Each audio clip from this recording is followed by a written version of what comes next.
mais c'est pas tout. Donc deuxième point, il a fait une vidéo récente sur Tariq Ramadan, puisqu'il parle beaucoup de l'actualité dès lors que ça a un rapport avec l'islam.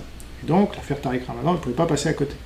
Mais on aurait pu attendre d'un anti-islam autre chose qu'une défense de Tariq Ramadan, parce que c'est exactement ce qu'il va faire. Alors, il commence par présenter ça comme une affaire politique, c'est-à-dire le Qatar est derrière Tariq Ramadan, ce qui est vrai, et donc l'Arabie Saoudite ça lui plaît pas, parce qu'ils sont concurrents, et donc ils ont cherché à faire tomber Tariq Ramadan, sur lesquels ils avaient un dossier, donc ces histoires sexuelles, d'après Aldosteron. Moi, toute cette théorie du complot, je ne me l'approprie pas du tout. On sait qu'il est financé par le Qatar, et notamment sa chaire à Oxford a été financée par le Qatar.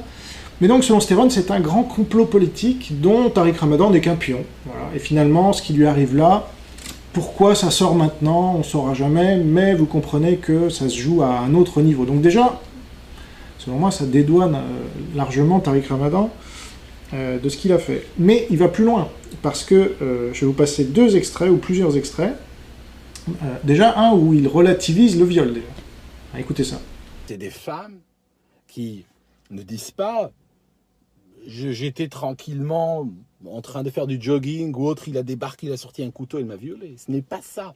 C'est pas cette vision d'Épinal qu'on a souvent du viol, ou ce viol très, très classique, très traditionnel qu'on connaît, où quelqu'un va forcer une femme qu'il ne connaît pas, ou qu'il connaît, mais qui va la forcer à des relations sexuelles alors qu'elle n'est pas consentante.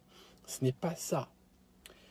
C'est des femmes qui, à la base, sont consentantes pour des relations sexuelles, mais elles vont obtenir bien plus que ce qu'elles ont consenti pour. C'est ça, en fait, l'idée. Voilà, et donc, deuxième extrait où il avoue n'avoir aucune pitié pour ces femmes qui se seraient faites violer. Voilà. Même si elles se sont faites violer. Hein. Écoutez ça. C'est vrai que j'ai du mal à avoir, on va dire, une pitié sincère, une sympathie sincère pour ce que ces filles ont subi. Vous comprenez ? C'est... va coucher avec le prof, c'est bien, mais au moins il a la décence de ne pas venir après tenter de jouer sur notre fibre morale, jouer sur le fait que nous soyons des gens honorables et vouloir obtenir notre sympathie en racontant que tes turpitudes n'ont pas fonctionné comme tu l'aurais voulu. Tu vois ce que je veux dire, hein ? C'est ça un peu.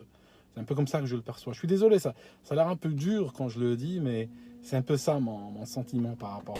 Alors là, on commence à avoir du lourd. En plus, c'est une vidéo très récente, donc on peut pas me dire « Ah non, ça c'était il y a 10 ans, il a changé, machin. » Non, là c'était il y a quelques mois. Bon. Alors, c'est pas tout. Donc là, on est qu'au deuxième point sur 10. Hein, donc je vous laisse imaginer où ça va nous mener, tout ça.